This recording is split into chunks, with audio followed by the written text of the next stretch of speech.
Hello. Hi. Welcome back to Wheel Takes, a podcast about the Wheel of Time, a series of epic fantasy novels by Robert Jordan, and then Brandon Sanderson helped finish them. I'm Gus. I've read all of them. And I'm Allie, and reading is fundamental. How many have you read? I have read 8. I'm on 8. Yeah, what chapter? 15. Yeah, what chapter? 6. 6. Why did it take me so long to read your fingers? You gave away that I show on my fingers. They would never have They would known. never have guessed. This podcast only contains spoilers for what Allie's already read. Today, it's everything up to and including Book 8, The Path of Daggers, Chapter 6, which is also what it was last week, because we thought we were going to do 6 chapters, and even went so far as to hubristically say mid-episode, well, we got to actually do it this time. That was so stupid. I don't know why we even fucking bother. And then Allie had to go to New York, and that was it. Did you ever listen to the outro I slapped on to the end of last week's episode? People told me about it and I didn't get there yet. Oh, well, you should listen to it. It's No, funny. wait, what happens? It's funny. Can I listen to it right now? Hold on. Sure. We have social media if you want to know what we've got going on. It's linked below. We also have a Patreon if you want to support us that way. It's patreon.com/wheeltakes.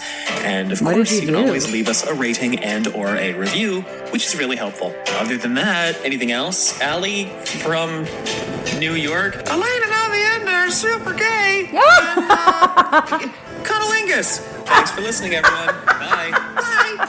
Yeah, it's the worst impression I've ever done. That was spot on.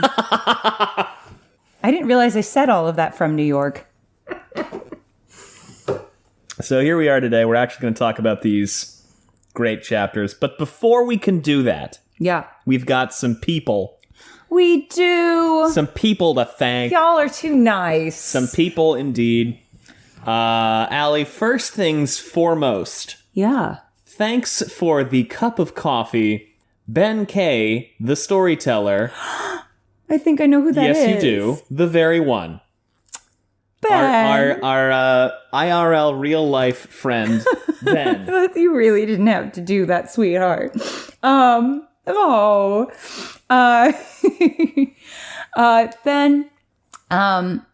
once upon a time, you told me a story about a golden retriever.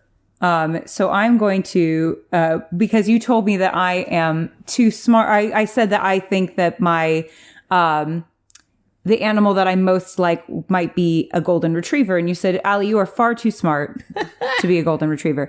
Do not get triggered, owners of golden retrievers on this podcast. Because you're too smart to be a golden retriever. And then proceed to tell me a hilarious story about a golden retriever. So I'm going to say, Ben, just like a golden retriever, you are loyal to your friends. To the point where, you message me beautiful little things that I say during the course of the podcast. Sometimes so long ago, I don't remember the context at all, but I appreciate it always. And you are gorgeous inside and out, just like a golden retriever.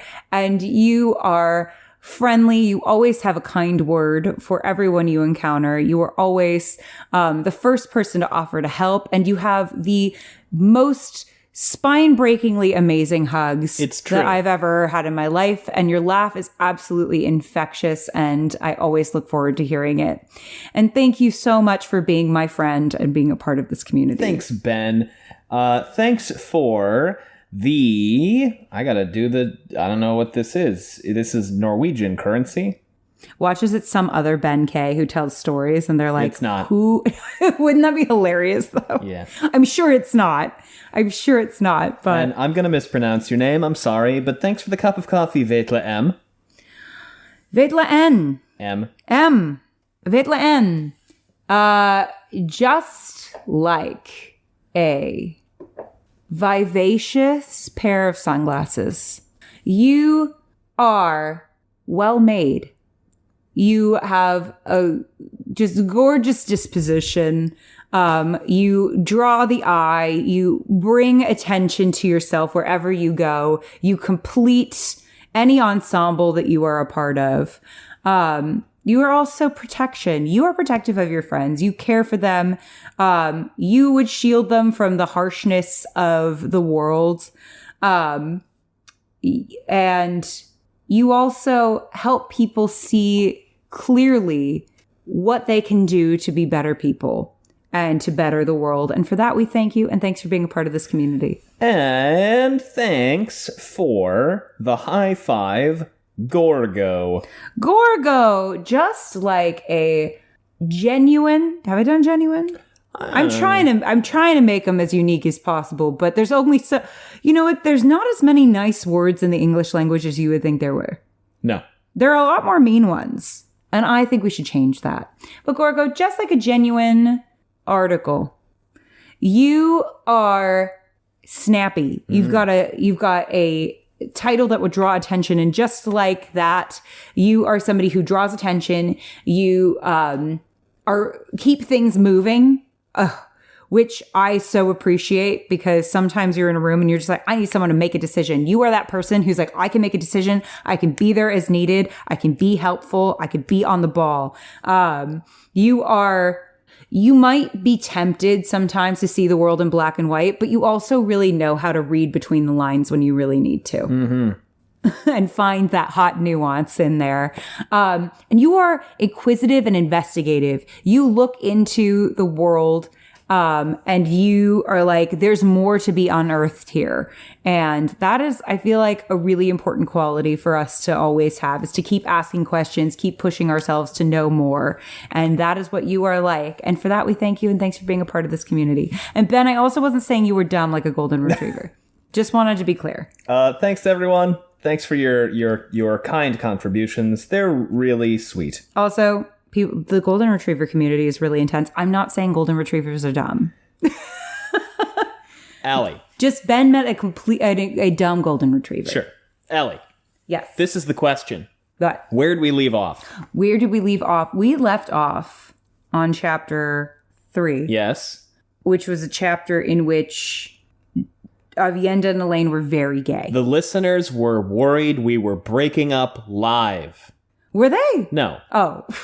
Oh, because I said that the sea folk had their reasons. Thing. Okay, well, here's my thing. I've thought about it more. No, I've thought about it more. Now, I agree, and I'm going to preface this by saying I agree that like some of their demands were kind of shitty. But could we possibly suggest this is a community that's used to bargaining their way down? Yeah. Could it be that they had intended to go in and their like take price was, all right, they leave our girls alone, but we're going to go in obviously asking for like the dumbass moon, and then, you know, get whittled down to what we actually want. Yeah, Nynaeve just said, sure. It's entirely possible. Is that not possible? Are you saying that this is another move where we have to make Nynaeve look dumber?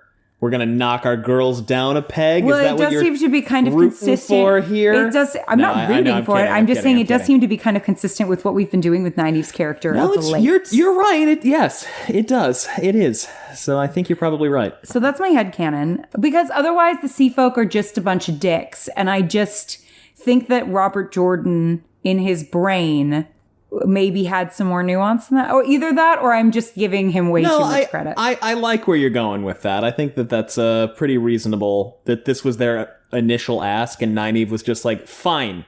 Well, because everyone knows in the art of negotiation, you don't go in with what you want. You go in with like you shooting for the moon and like do with a ridiculous offer so that they're like, that's ridiculous. And then when you come in with your more reasonable ask, they're like, well, that is much better. We'll go with that. Unless you go to the Survivor season David versus Goliath Angelina Keeley school of bargaining, where you make the first offer everything you have, and then say, I'm lowballing and I don't think this is enough.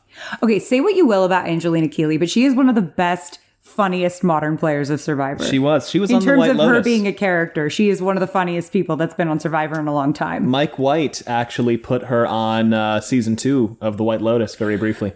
And I have seen none of that show except for season 2's finale Which is because very my funny. sister doesn't care about about spoilers at all. Let's take a brief moment to touch on a piece of news relating to the Wheel of Time show. Kind of. I am once again asking the Wheel of Time community to stop panicking every time that there's an announcement. Actually, this is pretty. That's not a bad Bernie. That wasn't super bad. I wasn't even really trying. I am once again asking for the Wheel of Time community to not panic every time Every little anything happens. shitty piece of news that comes out, every little iota of news, they freak out. It's unreasonable. Huge panic. Huge panic. freaks out. The 1% of news that we get. Stop All right. doing it. If you're not familiar with American politics, good for you. That's Bernie Sanders. That's both of our. You know what? It was better when I wasn't trying. The more I tried, the worse it got.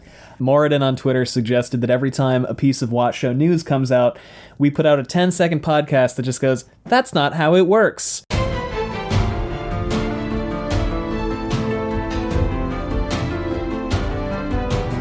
And then we could do play, that. and then we play the Nakarada music. Yeah. Stop panicking.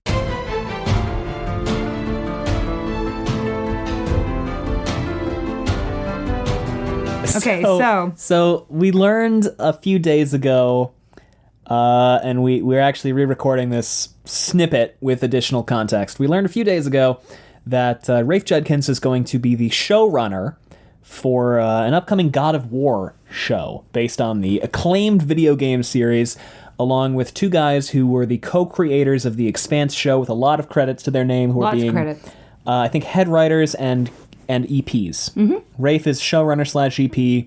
They're going to be writer / EP. Rafe himself, in the interview with Dragonmouth that came out this morning, said, this is not going to affect Wheel of Time in any way. I've always worked on multiple projects, but people are worried.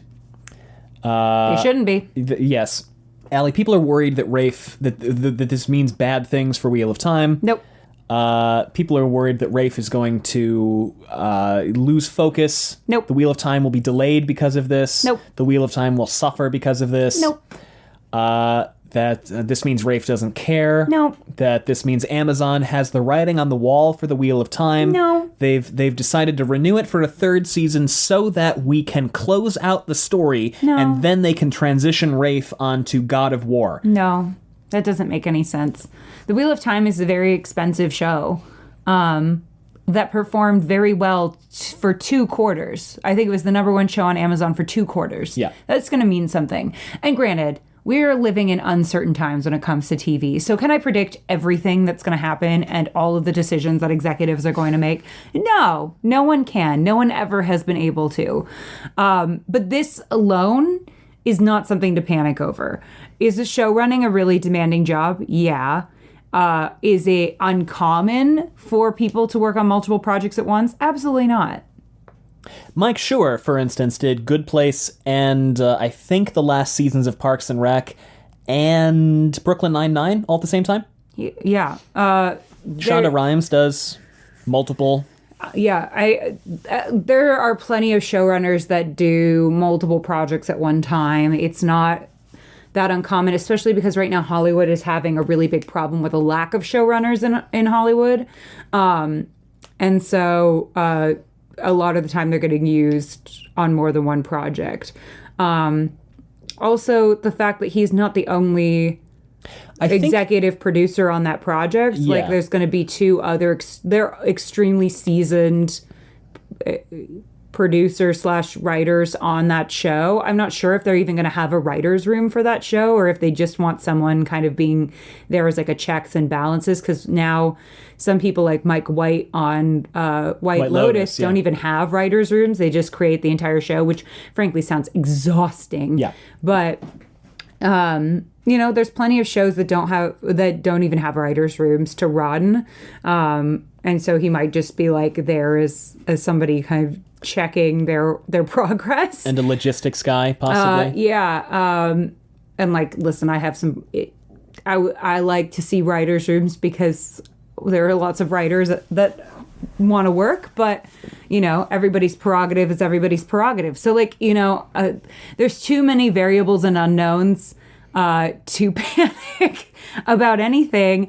And in fact, I think that in my view, if my project were in trouble, I probably wouldn't take on another project, right? If my project, because I'd want to be focusing on making sure that project weren't in trouble. If I felt good about a project, I would take on another project. Am I wrong? Isn't that how most people work? Yeah. I think that this is a sign that Rafe trusts his team and that things are going well. And that Amazon trusts Rafe. And that Amazon trusts Rafe. I think that's something that is being missed in this significantly. This is another Sony Amazon project. Yeah. This is the same executive hierarchy, if not the specific people, that are in charge of the Wheel of Time. And here's the thing. Sometimes people in Hollywood fail upward, and there's a whole joke about that. But most of the time, if you're screwing up your job, people don't want to hire you. Yeah. That's just true in every industry ever. And that's true in the entertainment industry as well. And there have been historically, and I'm not going to name names, consequences for screwing up show running. Right? Yep, I can think of some. We're not going to name names, but there have certainly been projects taken away from people because they've screwed up their show running. Yeah. So the idea, because this is a specific concern that I saw that I want to specifically talk about, the idea that Amazon has decided that they only were going to renew Wheel of Time for season 3 to give it a conclusion point so that they could move Rafe to another project. I suppose it is not theoretically impossible, but it's improbable. It's highly, highly unlikely. Well, we've seen right and left, people have no problem canceling shows and not giving them a conclusion. Yeah. Wheel of Time is a pretty big property. It's not, Game of Thrones in terms of fan base. Game of Thrones but also Game of Thrones wasn't Game of Thrones until, when it started. Honestly, the Red Wedding. Yeah. It was big before that, but not that big. Everyone, I'm asking you gently, kindly, lovingly. There have been so many moments where we have, as a fan base, jumped to the worst possible conclusion and then been proven wrong. And I'm just asking us to all hold hands and realize that panicking is not going to help the situation if it is bad news. And also, it's not bad news most of the time. So far, most of the fears of the fan base have been proven to be invalid. And so, this is cat and sword gate all over again, Shufa gate all over again. Yeah. It's just, there's so many things that people have just panicked over and then had that proven wrong. And I get it. We care about it. We care. It comes from love, but it's understand. But I'm just let's breathe. Let's wait till we have all of the information before we panic. How about that? Let's, just for the sake of argument, let's assume the worst. Rafe is going to, and this is not, there's no evidence that this is true, but let's assume Rafe leaves and goes and only does God of Wars. Has any show survived a showrunner losing leaving? Its showrunner? Yeah. Yeah. Tons of them. Because usually what will either happen is that somebody who is a higher up, their co-EP or something like that will step in. I've had a friend, there has been, let me say this, a property of Amazon's that lost its showrunner where they almost promoted the co-EP, right? And I know of what that is. And then they went and found an outside showrunner instead. Yeah. Does not spell doom for the project. In fact, most people want their projects to happen. Speaking broadly. Especially if you've already paid for 2 seasons of a project, they're usually going to want to see it through to its fruition. And yes, it is true that weird fucking things are happening. Going well. And it is true that unpredictable and unforeseen things have been happening with other streaming services. Totally. Which is why I'm I'm not going to pretend. Shelved weirdly. Here's what I'll never do. Can I just wait? Yeah, you first. Yeah, I had a point I was going to. I know. Go ahead. But here's what I'm never going to do is I'm never going to come in here and go, I know everything and I can predict what's going to happen with executives and stuff when I'm not there behind the scenes. Of course. I would never do that because weird stuff happens all the time. Yeah. But because of that, I feel like you can trust me more because I will admit when I don't know things and I will admit that, that there are weird anomalies that happen, but for the larger trend, it would not make a lot of sense for this to go poorly. I think it is also important that while we are seeing weird stuff with some other streaming services, Amazon Prime Video is not a standalone streaming service, and it is also not a subsidiary of a media company. It is a side branch of an online store. Yeah. So the raison d'etre for Amazon Prime Video is not the same as the raison d'etre for, just pulling one out of my hat, Netflix, for instance. Their decision-making process is probably going to be different, right? Because they are not, I believe I read this once, Prime Video is not solely focused on profit. Prime Video is a thing to incentivize you to retain an Amazon Prime subscription. That's correct. So it is different on a fundamental level. That's correct. Is that true? Am I miswording this? That's why I've said it's correct. Oh, okay, yeah. Twice. You're right. Yeah. I just, overall, my TLDR, don't panic. Yeah. It's all good. I'm also pretty fucking excited about God of War show. I gotta play those games. Apparently Henry Cavill is doing a Warhammer 40k show with Amazon too, so they're just going fucking ape shit on fantasy projects and sci-fi projects right now. Yeah. It's a pretty hot commodity. Yeah. Anyway. And it has the money to do it because those shows are expensive. Yeah. Allie, shall we jump in? Sure. Was that helpful? I thought it was, yeah. Okay. 10 words or less. I'm not worried about this I'm not worried at all. about it. Yeah. Chapter 4, Allie, it's called A Quiet Place. That's the logo. What is it? It's a Black Aja. Black Aja. Do you have any notes? I think so. Incredible. I don't, actually. No notes. All right, let's jump right in. Chapter 4, A Quiet Place. Allie, what happens? They yell. They argue. They look at Terangrial. Most of it's trash. They look at Angrial. But I'm like, how do they even know if it's trash? Because it could be man-based. True, I suppose. She might have accidentally discarded a bunch of dude magic stuff. Because would she be able to tell? I don't know. Because she's looking for stuff with Sidar in it. She's looking for I think they can just tell, but that's a good point. I don't know if they can detect. So was Sidar, that doll? Sidene. Was that doll's like tattered doll's dress or whatever? Was it actually like a Terangrial? That'd be kind of funny. Maybe. We'll never know. They're at the farm. How's the farm?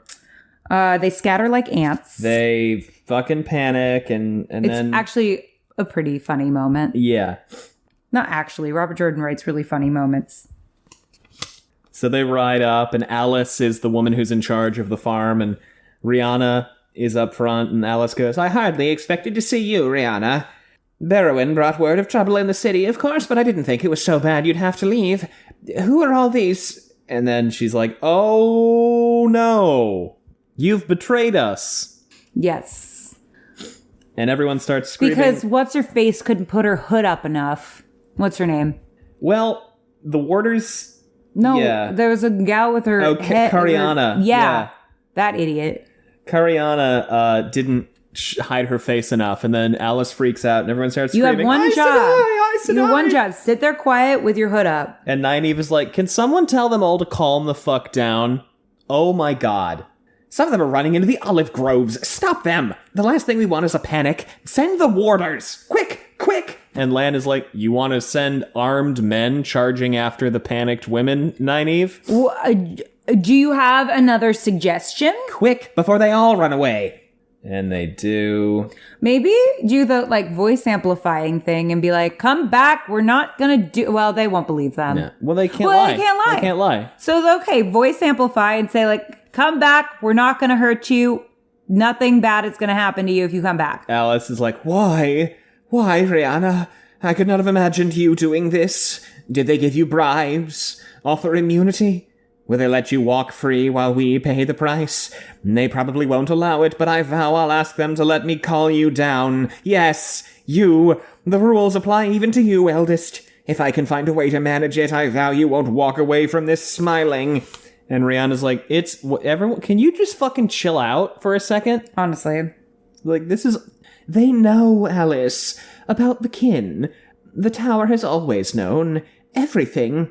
Oh, almost everything, but that isn't what's important. And Alice is like, the fundamental building block of our culture being a lie isn't what's important. Actually, no, not this time. We can go back, Alice. We can try again. They said we can. So, they kind of quibble over whether or not that's true for a little while, and Nynaeve and Elayne maybe kind of recap the stuff from last book a little bit. I'm still worried that Rihanna's going to die before she gets to become green. I'm still worried about it. And then Marilla Lily is like, hey, the sea folk really hate being here. Can we just do the thing and, get them off their horses? Yes. Get a fucking move on? And so everyone kind of is like, yeah, well, I guess this is a real thing that's happening. That's interesting. By the way, speaking of the kin and Aes Sedai, you had a theory on Settle Anon. Settle Anon. Yeah. I think, they mention in this... Oh, they mentioned last chapter, yeah. I think. And I was listening back, and they said that that there was a person that was messing around with Angriel in the White Tower, and she burned herself out. Yeah, and then kind of vanished. And no one knows what happened to her. I think she might be settling on. Sure. Because I have thoughts. We've been told that usually stilled or burnt out Aes Sedai will, try to get married and have a bunch of kids to have something to live for. Sometimes, yeah. Right? And they'll go and, become wise women or something, right? Yeah. Settle Anon is clearly a former Aes Sedai because she is very old, and the kin act really reverently toward her, which they would if she were an Aes Sedai who had burned herself out, right? Yeah. Settle Anon's got a bunch of kids, if I remember correctly. I believe so, yeah. Yeah. Isn't that girl who puts coins in her boobs her daughter? Isn't that her daughter? I think so, yeah. I thought she was. What was her name? Daisy or something like that? I don't know. Not Daisy. Starts with a D, I think. Probably. Whatever. Dipsy or something. Martine Janata was her name. No, it wasn't. Yeah, No. The woman you think was Settle Anon, Martine Janata. Okay, and then much like Shail being the dumbest disguise name ever, she was like, all right, so I am cosplaying as an innkeeper lady. I'm going to go by Settle Anon. That's it. That'll be it. Yeah. Spy shit. Right Next there. level. I'm going to be Remote Glass. That's what I'm going to be. Remote Book. That's it. That's my name. All right. So, yeah, I think it might be her. So... Is she there for this conversation? No, she stayed behind. So... That would be kind of interesting. That would be funny. So that, all that happens, which I say all that happens because Allie and I just stopped recording for 3.5 days, and I don't remember what we were talking about. I don't either. But I checked, and we just talked about Settle Anon. Oh, yeah. I definitely think that she's what's-her-face. Martine Janata. Yeah. And then you said, is she, right here while they're having that conversation? And I said, no, she stayed behind. Anyway, so everyone kind of accepts that maybe the Aes Sedai really have known about the kin, and everybody gets caught up on the exposition, and Elayne says, all right, this is the time. This is the time. We've been faffing around for 3.5 chapters. You know what it's time for? Allie, what's it time for? Token that bowl. No. What? We're gonna look through the panniers again. No! We gotta check out these things. What are panniers? The storage on a horse. No! I feel like I'm poking him with the stick. Do the thing. So that we can make fun of how much it seems like the female orgasm. Mm-hmm. But first they have to debate what to do with Ispan again. So they do that for a while. God, I wish they would. Yeah. Do you want to talk about that at all? Because there's a little bit that's kind of funny. Are they going to kill her, or are they going to still her? Basically, are they going to still her? Are they going to kill her? Are they going to shill her? Pillar? Krill her? They're going to drill her? Oh, they're going to grill her. It kind of sounds like they do drill her later. Yeah. And drill each other. So it's this whole thing where, Elayne is like, we're going to question her, and Adelius and Van Dien are like, no, we'll do it. They're like, young people like the torture too much. It kind of seems like that's not exactly... It kind of seems like it's more like you don't understand how to get answers out of people. We do. I've been torturing people since 1492. Because Aviendha is just like licking a knife and being like, listen to my near sister. She's licking that knife. She's wishing she were licking something else. And Adelius goes, I fear that is prescribed, even were she not an initiate of the tower. We are forbidden to shed blood in questioning, or to allow others to do so in our name. And then they're like, hey, really? And Elayne goes, Adelius, Vandine, I want you to leave Aviendha and me alone with Ispan. When we're done talking with her, you can take her back to the knitting circle. And Adelius and Vandine are like, hey, look, you guys think you're hard. You're not hard. We're John Wick. We're Liam Neeson. I thought they also said, though, like, we don't like to have young people torture because it's a weird foot to start on. Yeah. I've always thought it best if women with experience handle this sort of thing. The young can easily be caught up in hot blood. Then they do too much. Or sometimes they realize they can't bring themselves to do enough, because they haven't really seen enough yet. Or worst of all, they find a taste for it. Not that I believe either of you has that flaw. She gave Aviendha a weighing glance without pausing. Maybe you. Aviendha hastily sheathed her belt knife. Adelius and I have seen enough to know why we must do what must be done, and we left hot blood behind long ago. Perhaps you will leave this to us. Much better than that. Much better that way, all around. Hot-blooded, check it and see. And then they go in, and Elayne feels that they have made the anti-eavesdropping weave, and Elayne is like, oh, fuck. So here's my thing. I'm anti-torture, for sure. And that's where I'm going to land on. Yeah. Anyway. Wheel takes supports torture, actually. Then Elayne is like, all right, that's out of the way. Now it's time for what's really important. You know what it's time for? You know what it's time for? What's the time for? What do you think it's time for? It's bowl o'clock? No, it's time to look at the pack horses. God damn it! So they do that. And what do they find? Whole lot of nothing. No, they find Terangrial, and I think they find some Angrial too, right? But see, my stress is that they're throwing away stuff that actually would be useful to Rand because they don't know if it would be useful to Rand. Could be. They find a bracelet and rings Angrial, which they give to Nynaeve. Did you have to show it to me on your hand? Bracelet and ring? Yeah, I put my hand out. I don't know why I did that. It was really funny. I put my hand out like I was showing off jewelry. Like you were showing off your jewels. I don't know why. It was a very really odd cute. thing that I just did. You were like, look at this. And I was like, there's nothing on you. Yeah. You want to show me your ring? Yeah. Keep the ring? Yeah, there it is. Yeah. It's not there. Not your wedding ring. Oh, not it's right there. It's on the other, it's on the other hand. Yeah, there you Keep go. that ring. So they do this for a while, and they get some Angriel, and then Nynaeve just walks up and is like, hey, fuckers, bowl o'clock. It's time to go bowling. Puff, puff. By the way, why is Nynaeve pissed off? Why is Nynaeve frustrated and angry and upset? Because she's Nynaeve. Why else? The sea folk are annoying her with their little bargain. She feels like she didn't do a good job. She's also pissed off at the kin because the kin aren't listening enough. But also she's the one who told the kin not to listen to Aes Sedai as much. Yeah, but she's like, not like this. Not me. Anyway, I wasn't included in that discussion. You have to be very specific. She just declares it's time, and then that's the end of chapter 4.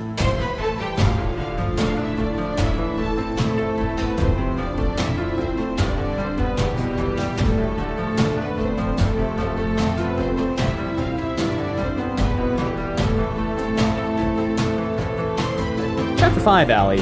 The Breaking Storm. Nynaeve kind of sometimes gives me, like, my stepdad energy. It's time! Yeah. We're going! We're doing the thing now. Allie, get your Let's ass go. in gear. Let's go.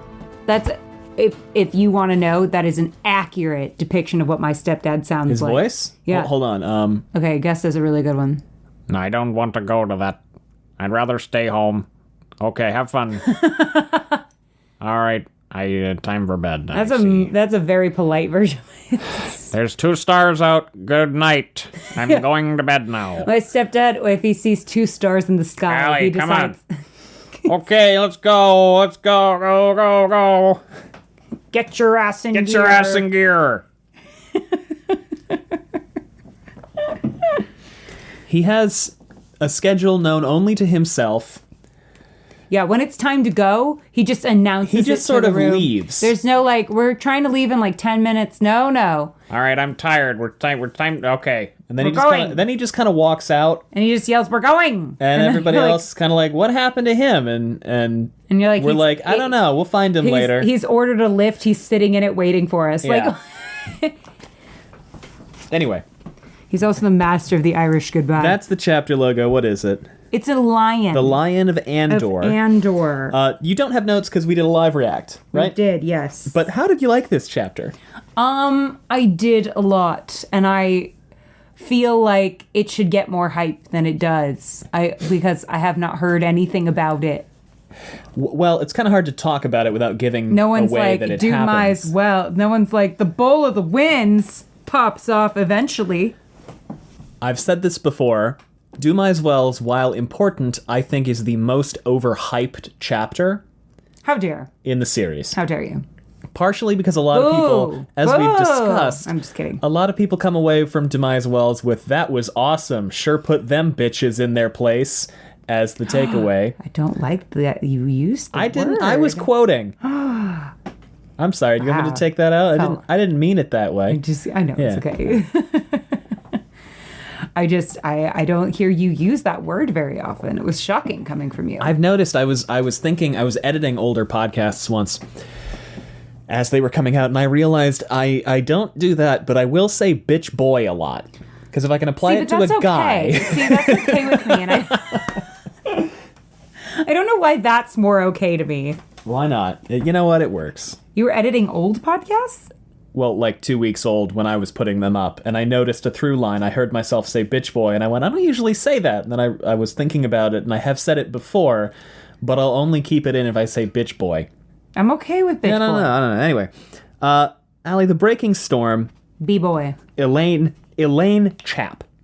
God tier chapter, dare I say.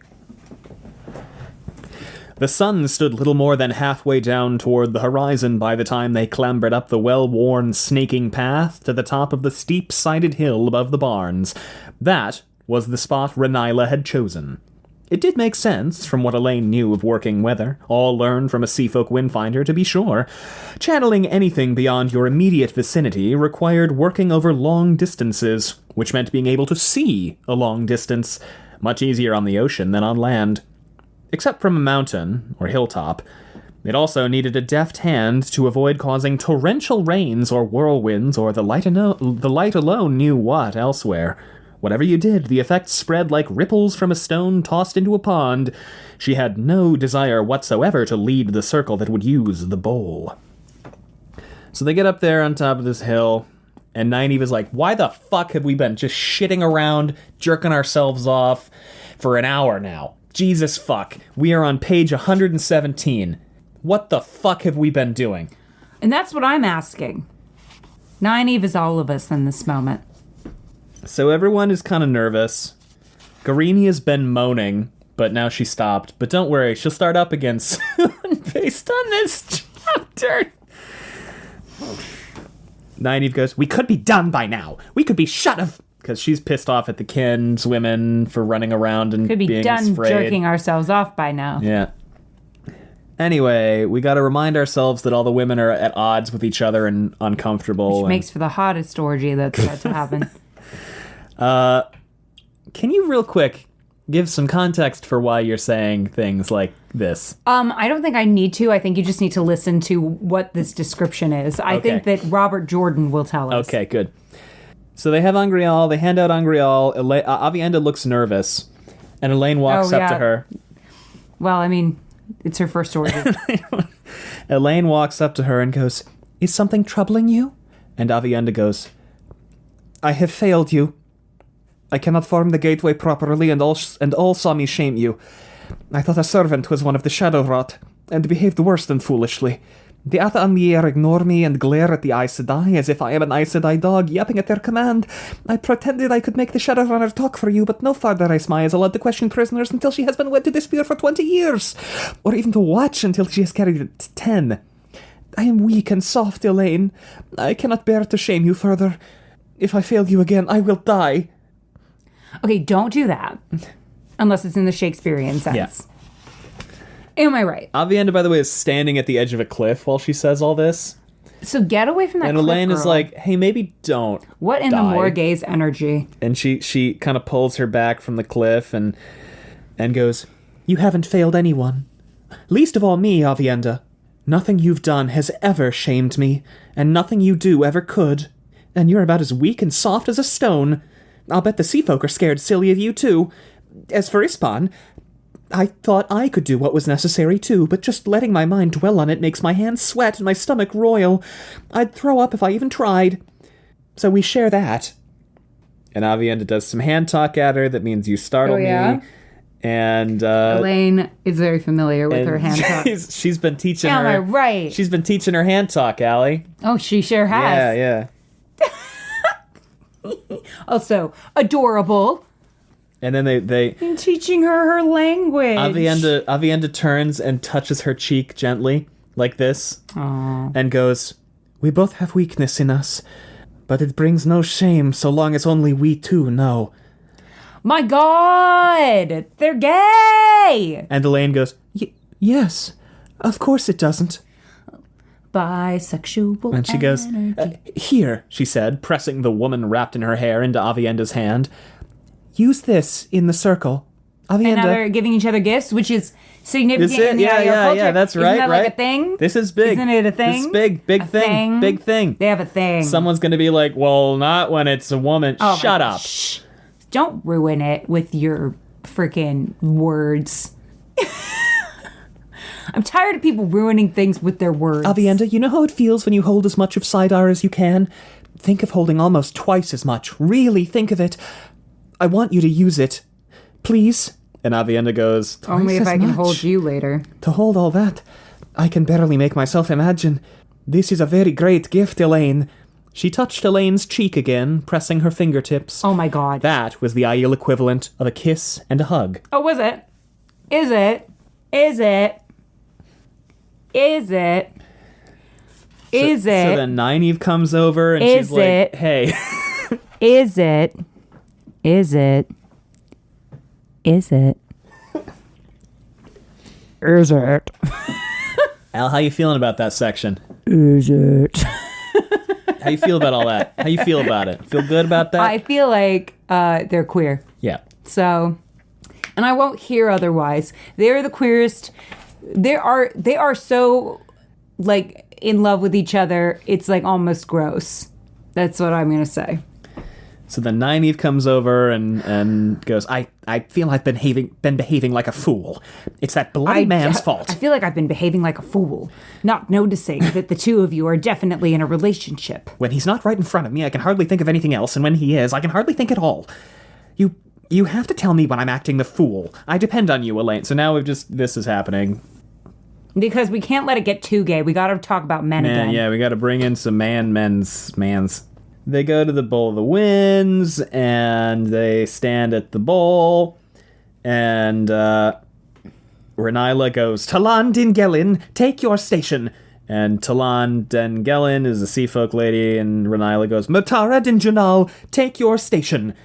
and anyway, so, Oh, you it's know, almost like this scene has so many more stakes.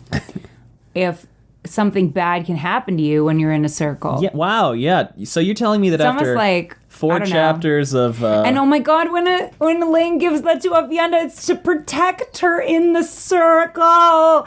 Oh my God, to prevent her from burning out. Oh my God. Oh my God. Oh my God. especially because Like 90... sacrificing protection for herself that she could easily just use on herself, but then she gives it to Aviendha. Yay! Nynaeve does go out of her way to go, by the way, literally nothing bad can happen to you in the circle. You'll be totally fine. It's guaranteed to be safe no matter what. Which, again, I ask, why did he make that choice? Yay! Your parents are later going to be like, Why did you scream gay so much during the podcast? Because it's gay! But yeah, going back to what we were talking about a minute ago, if these three disparate groups of women who don't trust each other very much were to, I don't know. Oh my god, no, like the stakes are so much high. Oh my god, they're so much higher. There's no stake, like there's no inherent stakes in this right now, other than like preventing the climate apocalypse, which I guess fine, stakes. But it's also like as long as we do the thing, it's person, fine. But like then they are like, well, we could try again and again and again and again. Was to stop them from trying until they get it right. Obviously, the Shan-Chan, but like, you know, in the moment, what's stopping them from just like giving it a shot every couple days? Yeah, not much. Not much. Especially considering they have to teach the Windfinders how to channel, how to link. They don't know about linking. They've never done it before, and suddenly the stakes of it all. Suddenly, all of their lives are in this Windfinder's hands. I don't know, man. I just feel like they'd be a little more tense. Because, like, if you burned out fucking Renila, or if you burned out Nynaeve or something, that's big. That's a big incident. Yeah.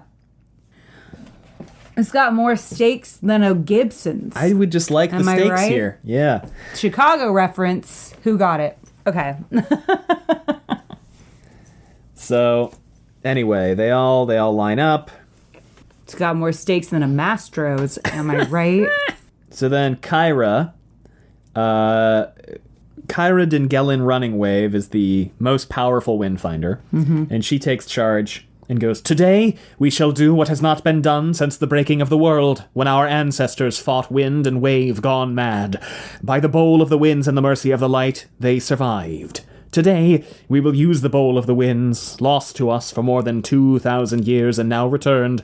I have studied the ancient lore, studied the records of the days when our foremothers first learned the sea and the weaving of the winds and the salt entered our blood. What is known of the bowl of the winds I know more than anyone else. What the Aes Sedai cannot do, I will do today, if it pleases the light. That's shady. I expect every woman to stand her station to the last. I will not accept failure." More interesting if something bad could happen in that station. Already a great chapter, could be even better. Could be even better. Otherwise, it's just too OP, I feel like. It's like a cheat code. Yeah. You get enough women together, what are the stakes? Well, simple question. Why do Aes Sedai not always travel in pairs?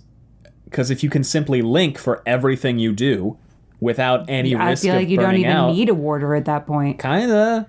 And I'm always in favor of nomad. No, I'm just kidding. Well, it's another thing. It's like, well, okay, so we have a bunch of pissy Aes Sedai who can barely channel enough to, like, wave a flag around in the air. Great. Bring them along. Like, let them finish the training. Solved. Assign them with more powerful Aes Sedai to hang out and just be buffers. Because you're just gonna be there, learn how to use a sword, link with your other Aes Sedai. It's just like, if you have... Are you telling me we could have kept Elsie Grinwell? Yeah, that's the thing. If you have this... Whoa, Robert! If you have this element of channeling where it's like, oh, it's super dangerous unless you do this one thing. I don't know why I keep bumping up against this. I think it's because the show changed it, and I went, oh, yeah. That is better. This is actually, like... It's different, but it's also just like, this is a thing that has so many applications in world to just make channeling... more dangerous. And... more danger is always good on screen. Yeah. More danger, more stakes. We see the, like, trouble with channeling. It's not this OP thing. But, like, there are consequences. There are negative consequences to channeling outside of your means. Yeah. But, because I just don't get why they don't keep weak Aes Sedai around as, like, teams. It makes sense. Makes sense. Why don't they link all the time? Anyway. Why don't they just stay linked all the time? Yeah. You can stay linked in your sleep. I'm saying. Yeah. Why not?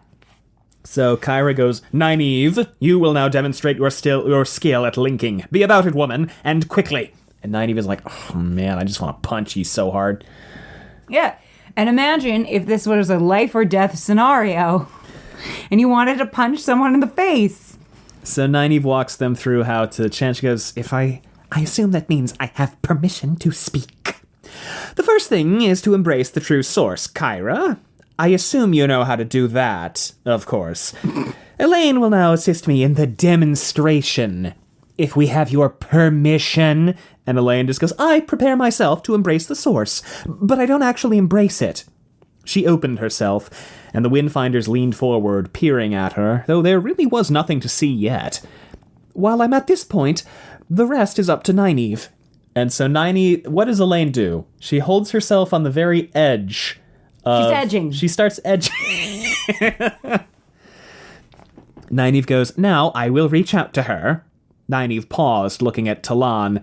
It's much the same as with an Angreal, She Nynaeve opens said. herself. You just open yourself to the source through an Angreal, just as I will through Elayne, as though you mean to embrace the Angreal and the source at the same time.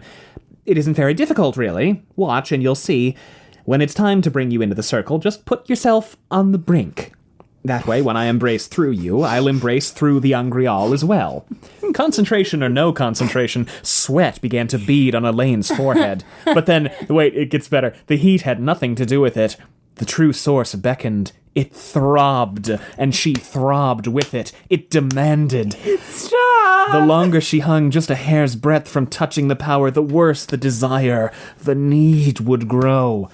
Hanging, she began to tremble slightly. Oh my god. Van Dien had told her that the longer you channeled, the worse that anticipation grew. Watch with Aviendha, Nynaeve told Talon. She knows how to. She caught sight of Elaine's face. Aviendha knows how to. She caught sight of Elaine's face and finished hurriedly. Watch! And then she channels through Elayne, basically.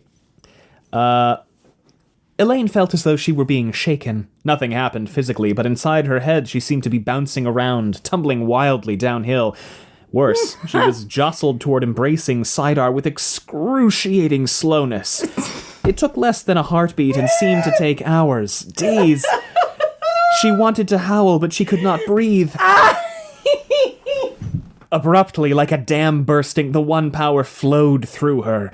A rush of life and joy and bliss, and breath left her in a long gasp. And Robert Jordan's like, this is a metaphor for drug use. And I'm like, is it, Robbie? And breath left her in a long gasp of pleasure and relief, so overwhelming that her legs wobbled. It was all she could do to keep from panting.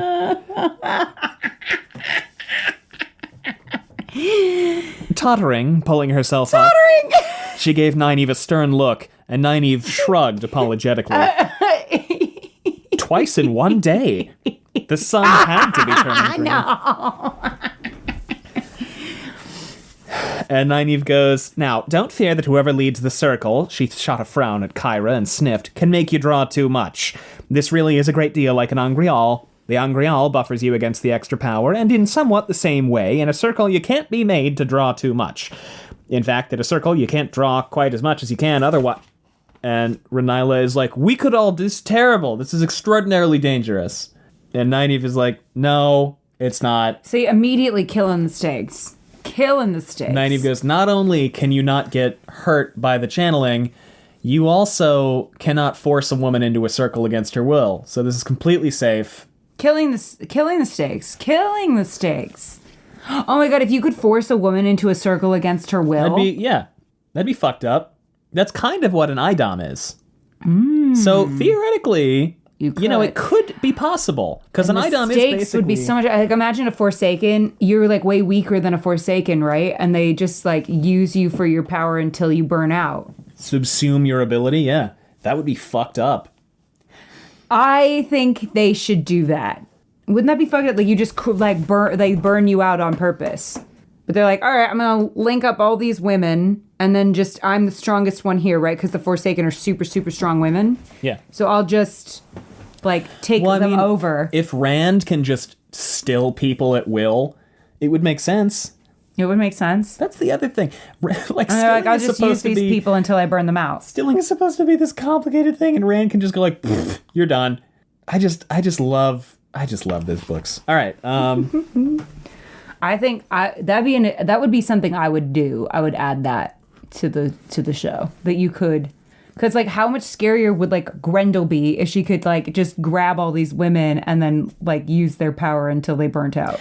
I think that's a bigger change though. Probably, 'Cause- but I'm not writing for the show. I'm just saying it would be fun to play with as a concept. Yeah, it would. But I think I personally think that would change too much. But that's just me. But it would be so cool. Err on the side of Austin. Fine, But it'd be like you hate the idea. No. I have. It'd be like giving Rand a gun, or like giving Nynaeve a gun. We pretty much have. Okay, it'd be like giving Harry Potter a gun. Trans lives matter. I've always said. Right. I've always said I've always said like I'd just be really interested to discover how Muggle weapons would work.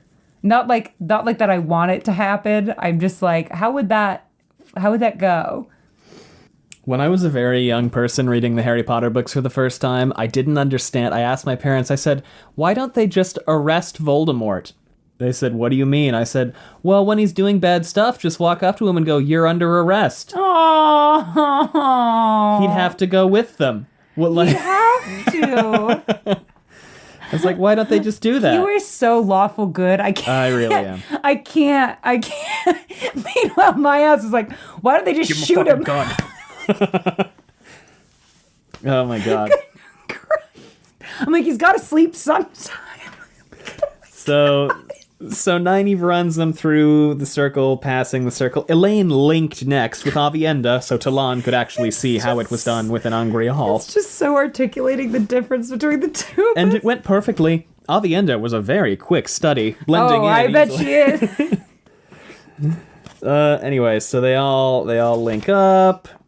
Somebody last week tweeted at us, and I can't remember who off the top of my head, but they were like, this week's episode was very flirty. And I was like, you mean horny, but you're being nice online. And I was like, and just wait until next episode. Elaine's awareness climbed higher with each edition of Sidar. That'll happen. She could smell the heavy scents in the lacework gold boxes that the Windfinders wore around their necks. I'm sorry. She could smell the scents of the boxes. She could make out each fold and crease God in everyone's damn. clothes No. as sharply as if she had her nose pressed to the cloth. More sharply. She was aware of the faintest movement of the air against her hair and skin. Caresses she never would have noticed without the power.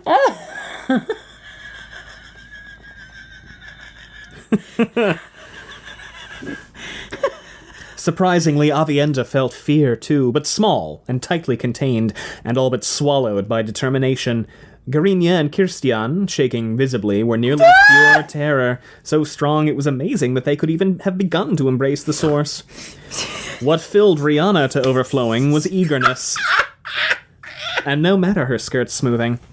As for the Atha en Mier, even Tabryla exuded a wary alertness, and it did not take the quick darting of Matara's eyes and Rhaenyn's to know the focus was Kyra, watching them all, impatient and commanding. Her, Elayne left to last, and it was no real surprise that she had to make 4 tries, 4, to bring the woman into the circle. Honestly, if you had told me that this was an archive of our own post, Yeah, I would I'd believe you. I would believe you. So Nynaeve, she goes, I will now pass the circle to you. If you recall what I did with And then Kyra steals control of the circle from Nynaeve, from Elayne. So you can steal control. It's uncommon. She's like, great, awesome, all right, I'm in charge now.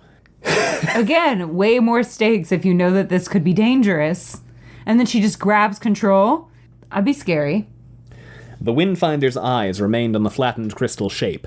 Elayne felt resolve in her great enough to move a mountain, and something else, tiny and quickly stamped out. Uncertainty. Uncertainty? If after all of this the woman really did not know what to do, at that moment, Kyra drew deeply. Sidar flooded through Elayne, almost as much as she could hold. An unbroken ring of light blazed into being, joining the women in the circle, brighter wherever one used an Angreal, but nowhere faint. She watched closely as Kyra channeled, forming a complex weave of all 5 powers, a 4-pointed star that she laid atop the bowl with what Elayne somehow was sure was exquisite precision. The star touched, and Elayne gasped. Once she had channeled a trickle into the bowl, into Iron Riyadh, to be sure, and only a reflection of the bowl, though still a dangerous thing to do, and that clear crystal had turned a pale blue, and the carved clouds moved. Now the bowl of the winds was blue, the bright blue of a summer sky, and fleecy white clouds billowed across it. So they do some channeling, and then all of a sudden the bowl's like, yeah, I got it from here, and the bowl starts channeling Saidar itself. That's scary. More Saidar than the circle, a full circle, can make. See, and this would be dangerous if we knew it could be dangerous. The changes continued unabated inside the bowl, sea to sky, waves to clouds, but a writhing, braided column of Saidar shot up from that flattish crystal disk. Fire and air, water and earth and spirit, a column of intricate lace as wide as the bowl, climbing up and up into the sky until its top rose out of sight. Kyra continued her weaving, sweat streaming down her face. She paused, seemingly only to blink salty drops away from her eyes as she examined the images in the bowl, then laid a new weave. And they keep going, and Elayne is like, Jesus Christ, this is incredible. And she's looking at the bowl, and she's like, wait a minute. That ever-changing latticework of Saidar bent itself around something else, something unseen that made the column solid. She swallowed hard. The bowl was drawing Saidin as well as Saidar. Uh-oh. So everyone's kind of nervous, but they keep going. This would be way scarier if you could burn out from this. And she just keep chanting. It's cool. But again, saying, there it are would no be stakes scarier. to this. It's a beautiful prosaic passage, but it's like, we're doing it. It's perfectly safe. It's perfectly safe and no one can get hurt by burning out. I guess theoretically the bowl could explode. I suppose that's true. Yeah, but I'm just saying it's way scarier if there's potential for this to go very, very wrong. Without warning, Kyra straightened, knuckling her back, and released the source completely. Column and spiderweb evaporated, and she collapsed as much as sat down, breathing hard. It is done, the light willing, she said tiredly. Elayne hardly You've been heard. done, the light willing. That was not the way to end a circle. When Kyra let go in that way, the power disappeared from every woman simultaneously. Elaine's eyes popped. For one instant, it was as though she stood atop the highest tower in the world, and suddenly the tower was not there anymore. Yeah, when they move direction like that. Others had suffered far worse than she. Nynaeve sat down right where she stood as though her legs had melted. Sat stroking the bracelet and rings, staring at it and panting. Sweat rolled down her face. I feel like a kitchen sieve that just had the whole mill poured through it. This was an orgy. Aviendha stood straight, her fixed expression saying that willpower had as much to do with that as anything else. Willpower does have something to do with it. She gave a slight smile, though, and made a gesture in maiden hand talk. Worth the price. And then another. More. Right behind. More than worth the price. How are you not dying reading this? I have to read it. Everyone looked weary, if not so much as those who had used Angreal. Yeah, that'll happen in an orgy. So Nynaeve is like, well, what the fuck was that? Did it work? What the fuck? God damn it. It did. Yeah. And Kyra goes, do you think weaving the winds is like throwing the helm over on a darter? I just moved the rudder on a skimmer with a beam as broad as the world. He will take time to turn, time to know he is supposed to turn, that he must turn. But when he does, not the Father of Storms himself will be able to stand in his way. Why is it a he? Because Why has it gotta be a he? windfinders call their boats he. Oh, I like that. Yeah. The sea folk call their boats he. I like that. Because here's the thing. I don't like when people refer to objects as she. Am I wrong? No. No. I'm never wrong. I have done it, Aes Sedai, and the bowl of the winds is ours. Dope. So, they quibble for a while about some bullshit. They do? Yeah, These well, maybe it two? didn't work. Maybe it... Blah, blah, blah. And, Nynaeve is like, it's weird. It's almost like I can still feel channeling. And Elayne is like, well, hey, me too. Also, there's lightning bolts over Abu Dar, which is weird. Oh, that's just some guy named Sean Chan. Yeah, it's just an invading army. Nice dude. And Oh then, my god, like, Robert Jordan just knew a guy named Sean Chan, and he was trying to come up with...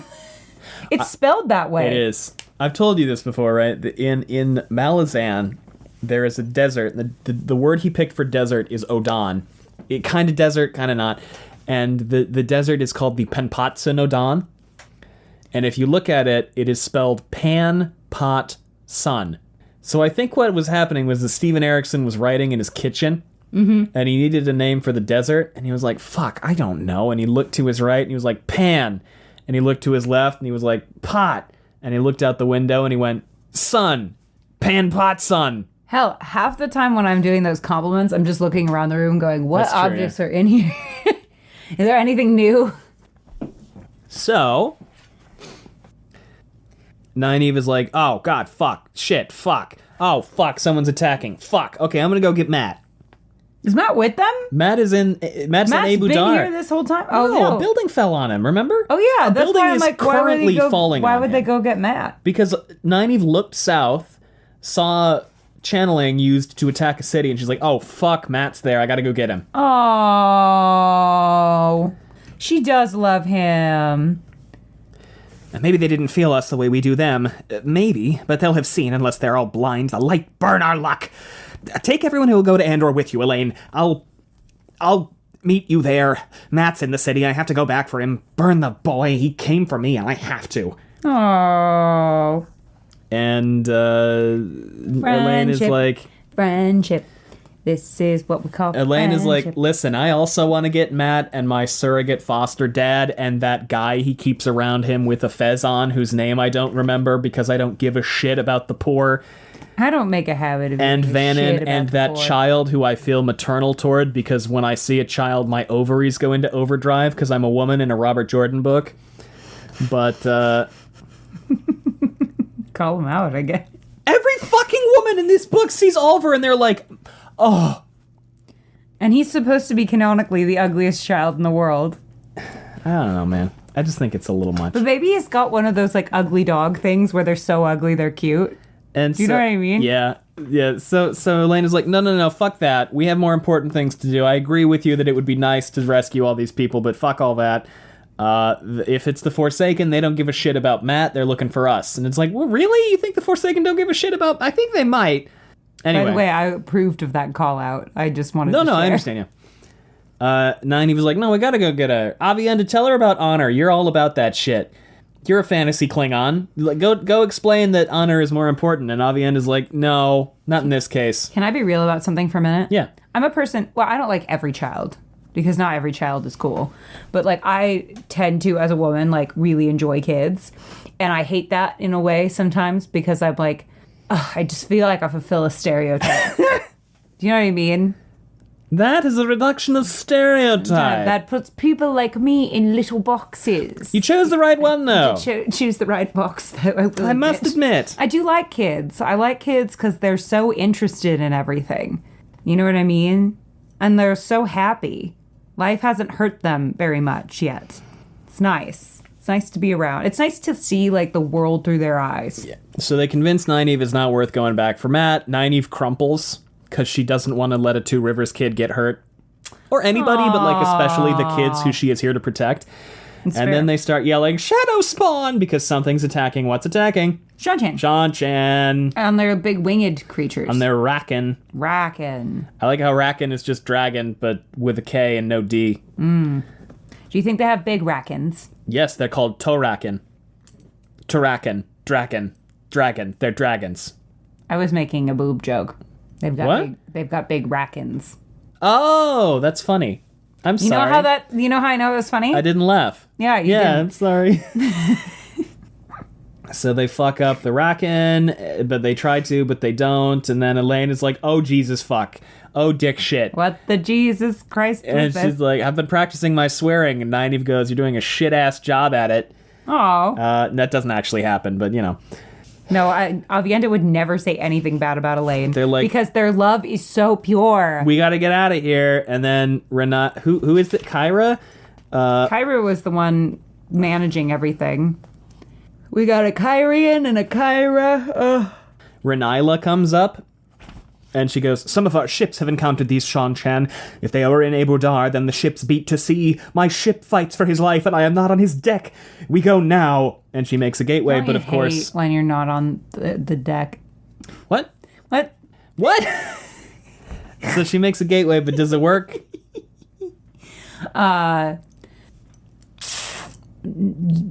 No. Why not? Because the Damani. No, because they've only been there for about half an hour. Oh, right. They don't know their They surroundings don't know the area well enough. enough. So they gotta run. Run! And they're like, uh-oh, we gotta do something about this. I would say run is the option. And you can't leave, now run! And then they run. And that's the end of chapter 5.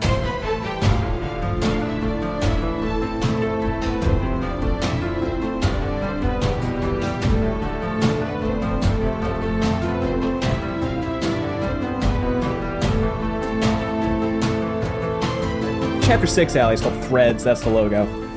It's a Sean Chan Sean helmet. Chan helmet. No You know notes, right? Live react. You know what? They bug me. Am I right? Hey! Hey, Elayne Chap. every chapter with them is helmet. Direct continuation. Elayne ran too, of course, holding her skirts up, and quickly took the lead through the well-worn dirt path. Only Aviendha stayed close. She usually only holds her skirts up for Aviendha. Only Aviendha stayed close, though she course she seemed to did. have no idea how to run in a dress, divided or not. She certainly would have passed Elayne otherwise. So they run. She's a Run. runner. She's a track star. They're running, tripping, falling, running, falling, tripping, running, tripping, falling, yada, yada, yada, yada, yada, yada, yada, yada, yada. They get to the farm, and they're like, we gotta get out of here! And, Brigitte's like, are we running? Are we fighting? What are we The doing? wise ones run okay in heavy, bulky skirts. Because they're used to it. Ah. Aviendha's not. She had Cadden sore until recently. But what about when she was a kid? Good question. Like, well, what about when she was just a civilian? Good question. I don't know. I ask good questions. So Alice comes out and she's like, yeah, it's good. We've got evacuation in progress. We had a book. We knew what we were doing. She's like, it's all good. You know, everyone's going to head out. Don't worry about the farm. The farm evacuation is fine. No sweat. Okay? All good. I'm sweating. We've been told not to. Considering that the evacuation beforehand, when you thought the Aes Sedai showed up, was everyone running like ants. But the nice thing is they had that pre-evacuation to kind of get stuff in place, and then they had the hour or so that the bowl took. True. Everyone better be running their ass off. And also their horses are all ready to go, so they're like, yeah, okay, we better fucking leave. Run. Run like the wind. So we decide to take some time to talk about our panniers full of trash and how to sort everything for a while. Because talking is what we should be doing right now. Let's take a minute to just sit down and talk about our feelings. We're women, so we must have them. There's like 4 pages of them getting ready to leave and parceling out things to people to go to places. Well, sure, when you're actively being attacked. Yeah. You know, take some time. Have a cuppa. But while they're all running around doing stuff, Elayne has been sitting in one spot holding Sidar. So she can do what? Unweave the... Make a gateway. Make a gateway. Because she's just been staying stationary to learn the spot. So when everyone's ready to go... See, I would totally volunteer for that job, because I don't like helping. Right from the first, Elayne wished that she had asked Aviendha for the woman cloaked in her own hair. It's an Angreal. She was weary, too, and all the Sidar she could draw was barely enough to form the weave so it would work.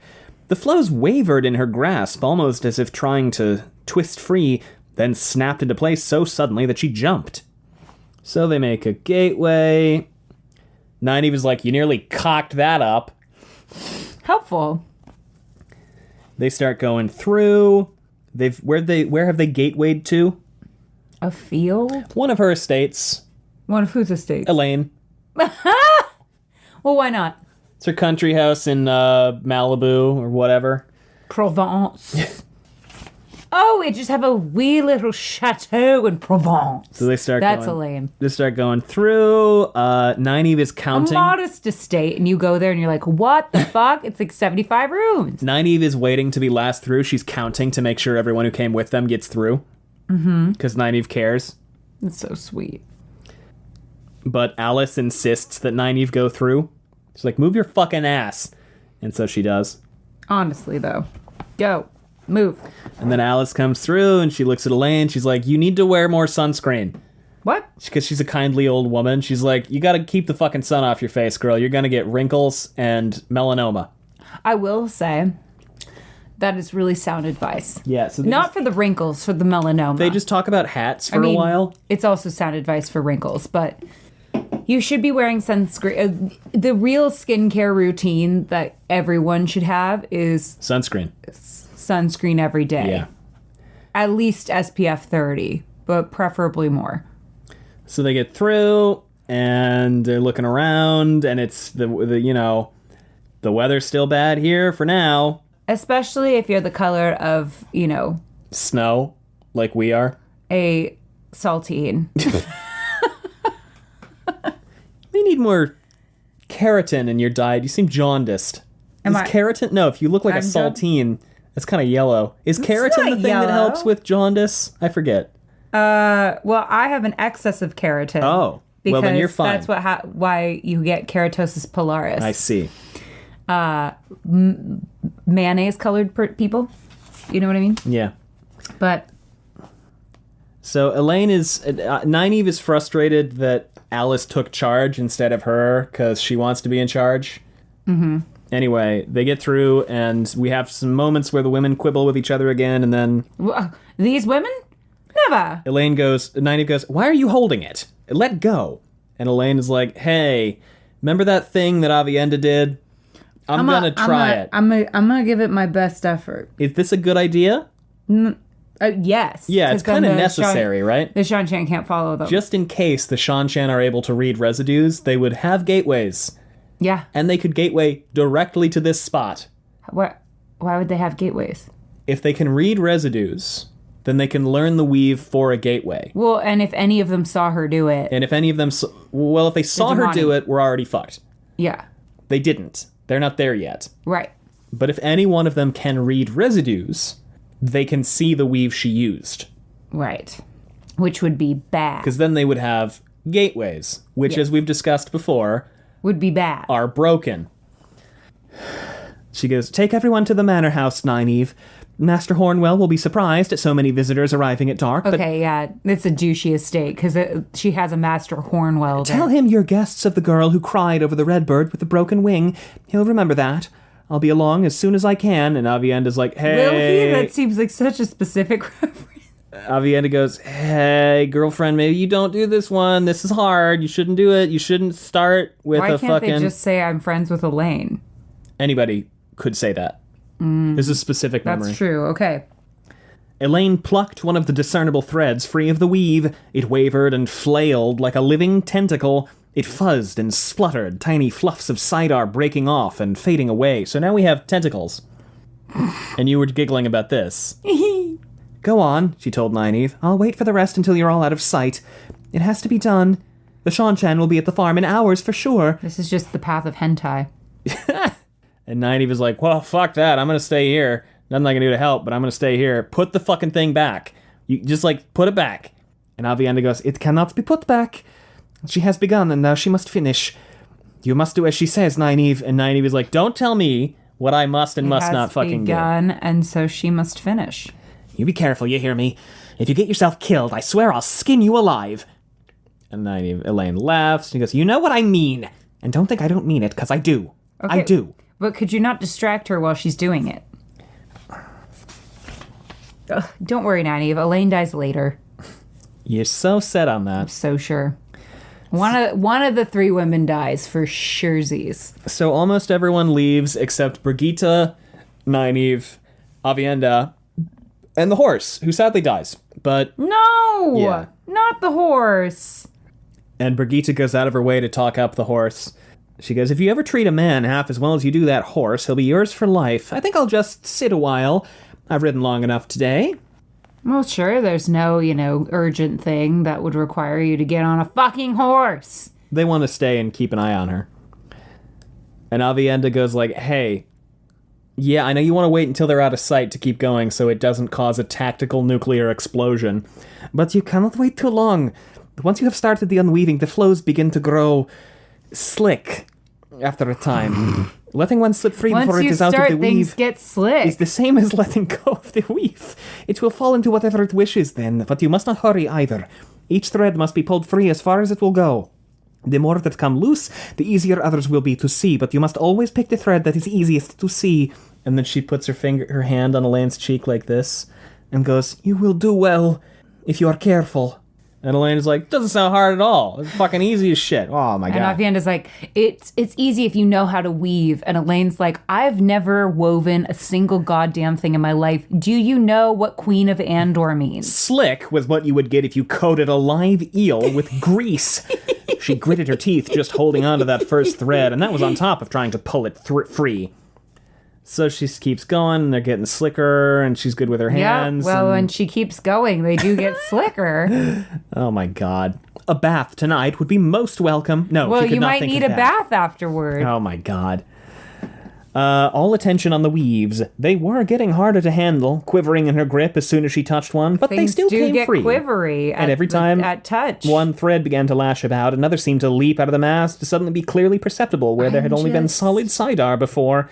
To her eye, the gateway resembled some monstrous, distorted 100 heads on the bottom of a pond, surrounded by flailing tendrils, each one thickly haired with threads of the power that grew and writhed and vanished, only to be replaced by new. So they keep going, and all of a sudden a bunch of soldiers come down, and there's Damani and That's not good. Soldam, and they go, get down, and lightning, and boom, and bang, and kabow, and then the Shan Chan going, must take them alive, you fools! And the fighting, and bang, bang. How's the fight? Is it fun? It's a good fight? Yeah, it's a good fight. Did you think Elayne was going to die?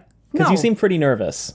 No, I didn't. I was worried they were going to get captured. That's what I was worried about. Elayne's not going to die until later. She's got to get digged down first.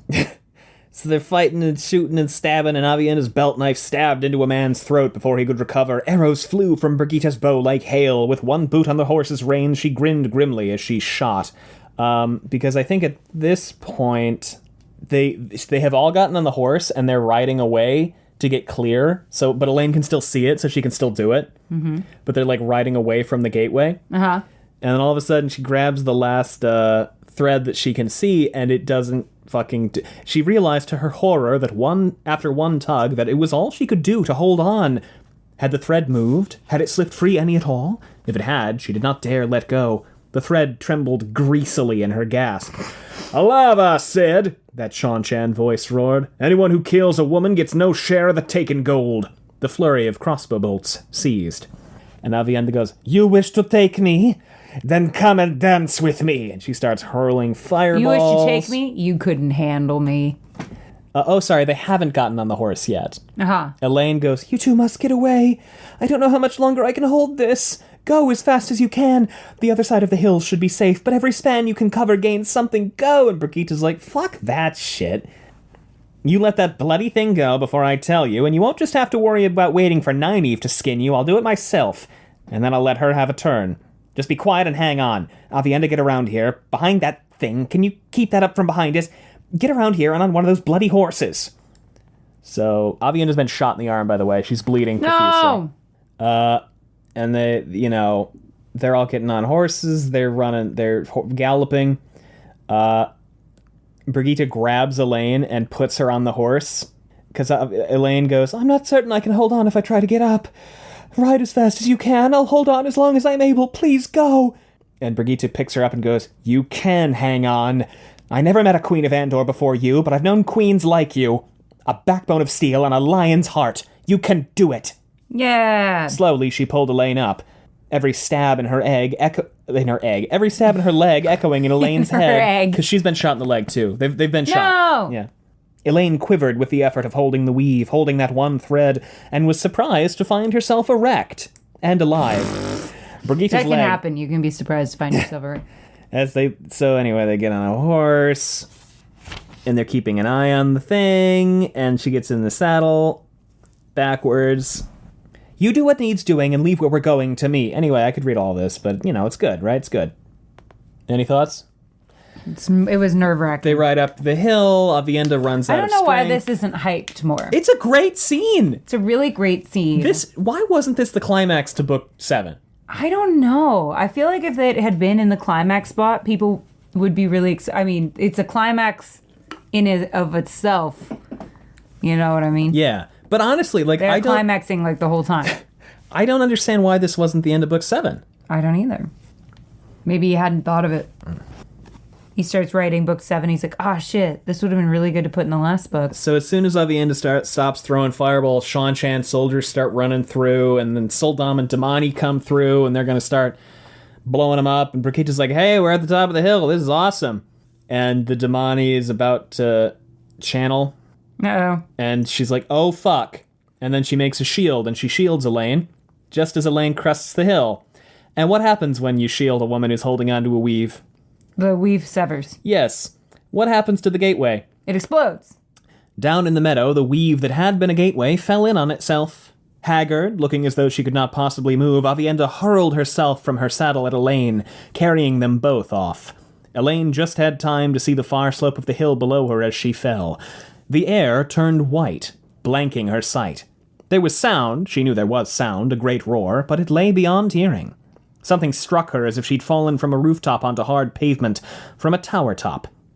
Her eyes opened, staring at the sky. The sky looked strange somehow, blurry. And then she's like, oh, it blew up. Everything hurts. Is Brigitte okay? Yes, I can feel her. Aviendha! With a sob, Elayne rolled over, then pushed up to hands and knees. Thinking seemed difficult. High above, a haze of smoke rose from the meadow beyond. Head injury tricand. Unimportant. Not important at all. 30 paces up the slope, Aviendha was on her hands and knees too, almost falling over when she raised a hand to wipe away blood. Favorite position for Aviendha. Poured down her face. Sorry. But searching anxiously, her gaze fell on Elayne and she froze, staring. Elayne wondered how bad she looked. Surely no worse than Aviendha herself. Half of the other woman's skirt was gone, her bodice torn nearly off. Who said Robert Jordan couldn't write a bodice ripper? This bodice is ripped. Super ripped. And everywhere skin showed, there seemed to be blood. That was a joke, I'm sorry. Yikes. Elayne crawled to her. With her head, it seemed much easier than trying to stand and walk. As she came close, Aviendha gave a relieved gasp. You are all right, she said, touching bloody fingers to Elaine's cheek. I was so afraid. Oh, they're in love. So afraid. Jesus Christ. Robert. Elayne blinked in surprise. What she could see of herself appeared every bit as bad shape as Aviendha. Her own skirts remained intact, but half of her bodice was ripped away entirely. Oh, yeah? And she seemed to be bleeding from 24 gashes. Then it struck her. She had not been burned out. We're both all right, she said softly. And the horse is dead, and we don't need to talk about that. That's sad. Oh, no! And then they go up to the hill, and they look down, and how is the spot where the gateway was? It's fucked. It's gone. It boomed. It kabloom. It explodey.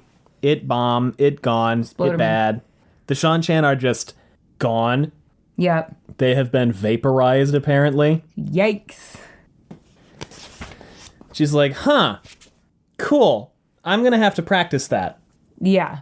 But what a thing to practice. And Aviendha said she was proud of her, if I remember correctly. Yeah, I unraveled. The first thing I did was like a knot of air, and it took me like a month. Yeah, it kept she did going, a good job. Poof. And Elaine's like, well, hey, now we have tactical nuclear bombs. Nice. But they don't, because it's totally random what it collapses into. She's like, it could have done literally nothing. It could have stilled everyone within 10 miles. And Elayne is like, oh, you really care if you were going to stick around for that? Death is one thing, but stilling is another. She had stayed, knowing that. To risk your life was one thing, but to risk losing the ability to channel. I want us to adopt each other as first sisters. But they're just friends. I want us to adopt each other as first sisters, No, Aviendha. you ruined it! As soon as we can find wise ones, just say you want to get married. I don't need to know any more about you. I want to be your sister. Gently, she kissed Aviendha's blood-stained cheek. Ew. Okay, see, I wouldn't do that even for my best friend. She had only thought Aviendha blushed fiercely before. I would not kiss a blood-soaked face unless it was like yours. Even Aiel lovers did not kiss where anyone could see. Fiery sunsets paled beside Aviendha's face. I want you for my sister, too. No, not sister! I know, it's devastating. So, we're just gonna pretend they said I want to get married. I know they don't. Stop typing. And No. We don't care about your feelings. We care about our feelings, and our feelings are that these two need to get married. So Lan and Nynaeve come up, and they're like, hey, you good? And then they wait for them to come get them, and then we switch perspective to some Shawn-chan from before this happened. They just watched all their friends get fucking vaporized. But we go back and, like, we watch it from the other side. War is trauma. It's a cool section, but it's literally just the same thing from a different perspective. DoMyAsWellAs.com. Yeah. And they're talking about, like, hey, we're going to catch all these channeling women, and, you know, it's going to be awesome. We're going to have so much money. It's going to be great. You're not going to catch cool. any of them, you clowns. And then Elayne makes a tactical nuclear bomb, and Sagani, the Marath, what is it? The Morat Raken is like, yeah, oh man, glad we survived that one. Elia, my co-pilot. Oh no, you're dead. Oh, well, what a bummer. Farmtown. Oh no, the farm is gone. The farm is literally gone. Oh, the women got out, right? Yeah, everyone got out. Heh, dumbass. That's bad. Oh my god.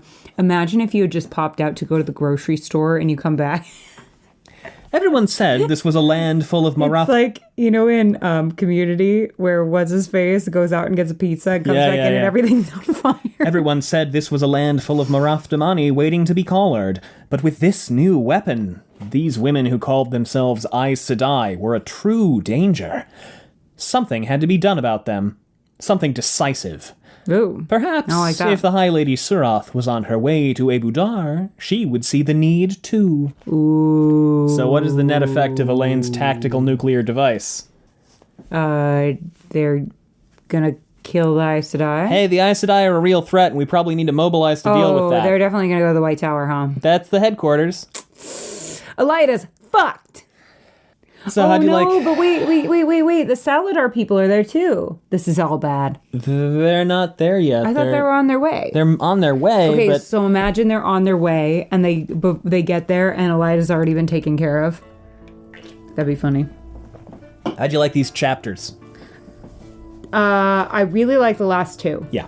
Thanks for listening, everyone. We have social media. If you want to know what we've got going on, it's linked below. We also have a Patreon. If you want to support us that way, it's patreon.com/wheeltakes. We have a merch store. We do. They're linked below, too. We have a friend who reached out to me recently, specifically requesting that we put my Talonvor, whatever it's called, where I go through and say... Oh, yeah. On a shirt. The Talonvor system. Yeah. We should do that. Yeah. That'd be good. He requested. 8 people will get it, but it's one of my favorite jokes I've ever made. I'm gonna read it again because it's my favorite thing, and most people turn this off already. If you're still here, good for you. Sorry you have to listen to this again. No one's sorry. The Talonvor system. Take the old oath again. Angrily burst in on your queen in a titty shirt. Let her know about the rebellion in the West. Leer at her breasts. Assume you can tell her what to do. Never stop leering at her breasts. Very obviously, leer at her breasts. Order her around while leering at her breasts. Remind her that you totally saved her that one time, so why won't she let you leer at her breasts? Anyway, you can also leave us a rating and a review. I'd like to see several of those shirts with Jordan Con, please. Anything else, Sally? Gay! Thanks for listening, everyone. Bye. Bye. Gay!